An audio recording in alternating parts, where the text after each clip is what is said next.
Operation સિંદૂરને લઈને ભારતીય સેનાના ત્રણેય પાંખના વડાઓ દ્વારા એક સંયુક્ત પત્રકાર પરિષદ કરવામાં આવી છે।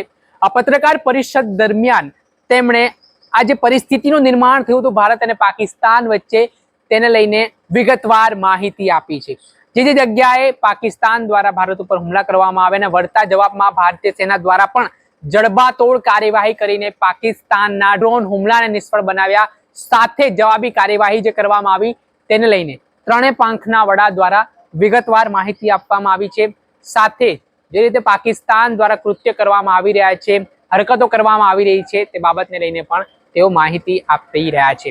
તેમનું કહેવું છે કે આ લડાઈ કોઈ પાકિસ્તાનના નાગરિકો સામે નથી, પાકિસ્તાન સામે નથી, આ લડાઈ ભારતીય સેનાની આતંકવાદ સામે છે। ને જો આતંકવાદને પાકિસ્તાન પોષવાના કામ કરશે, તેમનું સમર્થન કરશે તો આગામી સમયમાં અંજામ ભોગવવા માટે તૈયાર રહે ને તેના જડબાતોડ જવાબ માટે ભારતીય સેના હંમેશા અડીખમ ઊભી રહેશે અને આતંકવાદીઓને નેસ્તનાબૂદ કરવામાં આવશે। આ મામલે તો પહેલા જે પત્રકાર પરિષદ યોજાઈ છે ત્રણેય પાંખના વડાઓ દ્વારા, તેઓએ શું માહિતી આપી છે ઓપરેશન સિંદૂરને લઈને તે સાંભળી લો। However, it is a pity that the Pakistan military chose to intervene and bat for the terrorist, which compelled us to respond in kind. दोस्तों, हमारी लड़ाई आतंकवाद और आतंकवादियों के खिलाफ थी, इसलिए 7 मई को हमने केवल आतंकवादी ठिकानों पर ही हमला किया था। पर अफसोस इस बात का है कि पाकिस्तानी सेना ने आतंकवादियों का साथ देना उचित समझा और इस लड़ाई को अपनी लड़ाई बना ली। इस परिस्थिति में हमारी जवाबी कार्यवाही अत्यंत आवश्यक थी और इसमें उनका जो भी नुकसान हुआ वे खुद इसके लिए जिम्मेदार हैं। हमारी तरफ से हमारी एयर डिफेंस सिस्टम्स देश के लिए दीवार की तरह खड़ी थी और इसको भेदना दुश्मन के लिए नामुमकिन था। This brings me to the point: how have Indian forces managed to minimize the damage to both civilian and military infra in the country in spite of the unrelenting efforts by the Pakistani forces?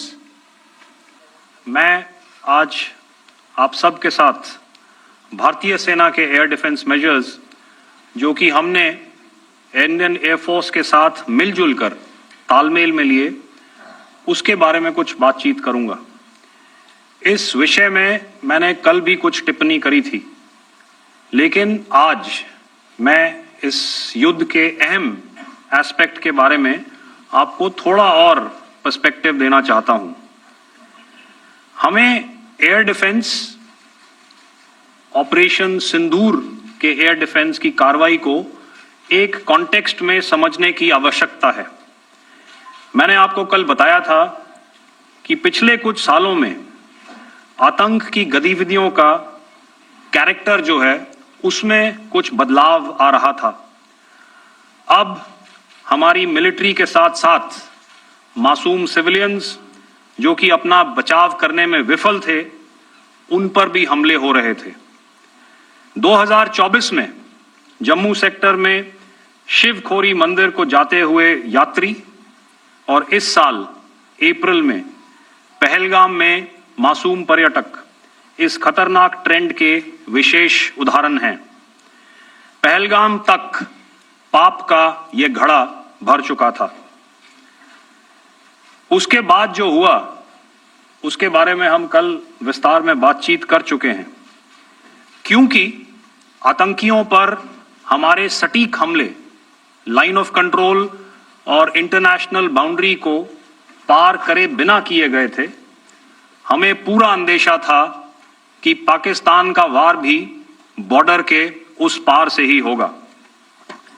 इसलिए हमने अपनी air defence की पूरी तैयारी पहले से ही कर ली थी। हमारी इन्वेंट्री में शामिल counter manned aerial systems, electronic warfare के साधन और एयर डिफेंस वेपन्स का इंडियन एयरफोर्स के इसी प्रकार के सिस्टम्स के साथ एक अनोखा मिश्रण किया गया। इसलिए आपने देखा कि जब जब पाकिस्तान एयरफोर्स ने हमारे एयरफील्ड्स और लॉजिस्टिक इंस्टॉलेशंस में 9 और 10 मई की रात को लगातार हमले किए, वो इस मजबूत एयर डिफेंस ग्रिड के सामने विफल हो गए। आपके सामने इस ग्रिड को एक तरीके से दर्शाया गया है। आप देख रहे हैं कि इंटरनेशनल बाउंड्री से कितनी layers, radars, counter unmanned aerial systems, उसके पीछे शोल्डर फायर्ड वेपन्स, हमारे विंटेज एयर डिफेंस वेपन्स जो कि काफी सालों से हमारी सेना में हैं। एयर मार्शल भारती ने भी उसके बारे में बात करी। और लास्ट में हमारे modern air defence weapon systems. तो कोई मौका नहीं था कि पाकिस्तान एयरफोर्स ये मल्टी टियर डिफेंस को पार करके पीछे हमारी एयरफील्ड्स या लॉजिस्टिक इंस्टॉलेशंस को टारगेट कर पाए। ये जो डायग्राम आप अपने सामने देख रहे हैं, ये मुझे एक इंसिडेंट की याद दिला रहा है। और मैं आपको इस उदाहरण के जरिए से एक ये एस्पेक्ट हाईलाइट करना चाहता हूं। जब मैं स्कूल में था तो तकरीबन मेरे ख्याल से ये 70 का दशक था और उस समय इंग्लैंड और ऑस्ट्रेलिया के बीच में, आज शायद क्रिकेट की बात भी करनी चाहिए क्योंकि मैं देख रहा था कि विराट कोहली ने टेस्ट क्रिकेट से रिटायरमेंट ले ली। कई भारतीयों की तरह वो मेरे भी फेवरेट क्रिकेटर हैं। तो 70 के दशक में ऑस्ट्रेलिया और इंग्लैंड की फेमस एशेज सीरीज चल रही थी और उस समय ऑस्ट्रेलिया के 2 बहुत तेज गेंदबाज जो कि क्रिकेट हिस्ट्री में बड़ा उनका नाम है, जेफ थॉमसन और डेनिस लिली, उन्होंने अंग्रेजी बैट्समैन और उनकी बैटिंग लाइनअप को तहस नहस कर दिया था। और ऑस्ट्रेलियंस ने उस समय एक कहावत निकाली थी, that from ashes to ashes and from dust to dust, if Thommo don't get here then Lillee surely must. और अगर आप इस लेयर को देखें तो आप समझ जाएंगे कि मैं आपको क्या बताने की कोशिश कर रहा हूं। तो अगर आप सारे सिस्टम्स को पार कर भी गए तो आपको फिर भी एयरफील्ड या लॉजिस्टिक इंस्टॉलेशन या जो भी चीज को आप टारगेट कर रहे हैं उसमें पहुंचने से पहले कोई ना कोई इस लेयर्ड ग्रिड का सिस्टम जरूर गिरा देगा। जो दुर्दशा कल आपने पाकिस्तान एयरफील्ड्स की देखी और शायद आज भी एयर मार्शल भारती की प्रेजेंटेशन में, हमारी एयरफील्ड्स हर प्रकार से ऑपरेशनल हैं। यही नहीं, पाकिस्तान के ड्रोन्स और वेपनाइज्ड यूएवीज से की गई हमलावर कोशिशें भी इस ग्रिड के कारण नाकाम हुई और जो बचे कुचे ड्रोन्स थे उन्हें हमारे शोल्डर फायर्ड हथियारों से मार गिराया गया। मैं यहां पर अपनी बॉर्डर सिक्योरिटी फोर्स की भी सराहना करना चाहता हूं। उनके डायरेक्टर जनरल साहब से लेकर बॉर्डर पर तैनात बीओपी पर पहरा देने वाले आखिरी जवान भी हमारे इस अभियान में बढ़ चढ़कर शामिल हुए और बहुत बहादुरी से उन्होंने हमारा साथ दिया। उनके काउंटर अनार्म्ड सिस्टम्स भी हमारे इस मल्टी टियर्ड एयर डिफेंस ग्रिड का हिस्सा थे, जिसके कारण पाकिस्तान की नापाक हरकतों का विनाश किया गया। आपने सुना ही होगा, जब हौसले बुलंद हों तो मंजिलें भी कदम चूमती हैं। मधुरेंद्र, मैं न्यूज नेशन से। प्रेस कॉन्फ्रेंस शुरू होने के ठीक पहले राष्ट्रकवि रामधारी सिंह दिनकर की जो कृष्ण की चेतावनी है उन पंक्तियों को सामने रखा गया और कहा गया कि याचना नहीं वरण होगा, जीवन जय या मरण होगा। कल शिव तांडव स्त्रोत के जरिए दुश्मन को संदेश दिया गया था और आज राष्ट्रकवि रामधारी सिंह दिनकर की इन प्रमुख पंक्तियों के जरिए ये किस तरह के डिटरेंट को क्रिएट किया जा रहा है, किस तरह के मैसेज को दिया जा रहा है, इसको थोड़ा इलेबोरेट करके अगर आप बताएं तो जाहिर तौर पर ये संदेश और व्यापक तौर पर जाएगा। और एक छोटा सा सवाल मेरा यह है कि ड्रोन अटैक को लेकर जो बातें सामने निकल निकल कर आई हैं, एक बहुत हाइप क्रिएट था टर्किश ड्रोन को लेकर, TB2 और उसके तमाम ड्रोन को लेकर।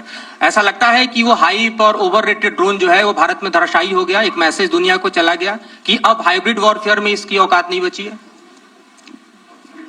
Okay, alright, okay, thank you. आपने क्या नाम बताया अपना और किस एजेंसी से हैं? न्यूज नेशन से। बहुत अच्छा लगा आपकी हिंदी सुनकर और हिंदी कविता सुनकर। तो मेरे कलीग ने अभी बताया, I think I mentioned Yiha to be of Chinese origin. I would like to correct myself, the Yiha drones are of Turkish origin, so that comes to your question.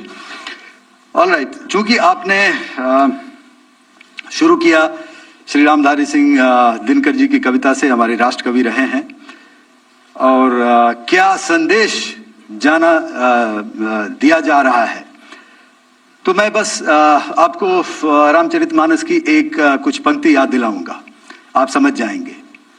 तो याद कीजिए वो पंक्ति जो है, विनय न माने जलधि जड़, भय 3 दिन बीत, बोले राम सकोप तब, भय बिन होए न प्रीत। तो समझदार के लिए इशारा ही काफी।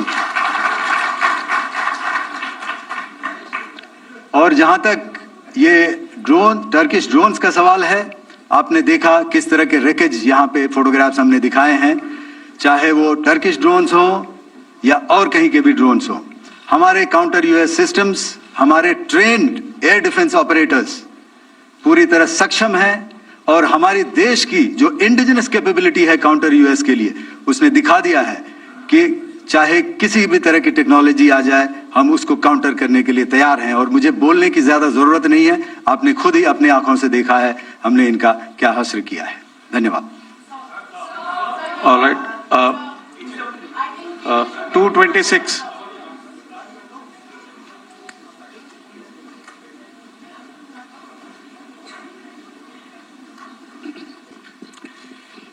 देखिए, जैसा मैंने कल कहा था कि इस लड़ाई के डिटेल्स अभी हम शेयर नहीं कर सकते हैं, क्योंकि इसमें काफी कुछ ऑपरेशनल डिटेल्स होंगे।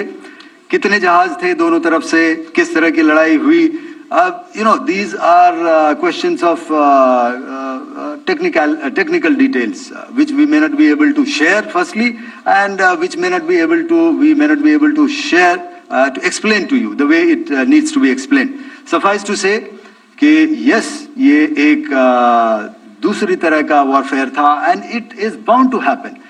हम लोग पिछली लड़ाई, अगली जो कभी भी लड़ाई होगी, भगवान करे ना हो, लेकिन अभी यदि हुई तो ये पिछली लड़ाई की तरह नहीं होगी। हर एक लड़ाई जो है अलग तरीके से लड़ी जाती है, और टेक्नोलॉजिकल एडवांसमेंट्स हो रहे हैं। हम भी उस एडवांसमेंट्स के हिस्सा हैं, हमारे एडवर्सरीज भी हिस्सा हैं। So it is a cat and mouse game, and you have to be ahead of the curve to beat your adversary. So that is what is going to happen. So if you ask, was this different? Was this engagement different? Definitely it was different. And a lot of new aspects have come out, but we were prepared for it, we were trained for it, and we were equipped for it. That is the only aspect that I can share with you at this time. Thank you. Ladies and gentlemen, the last question, 161.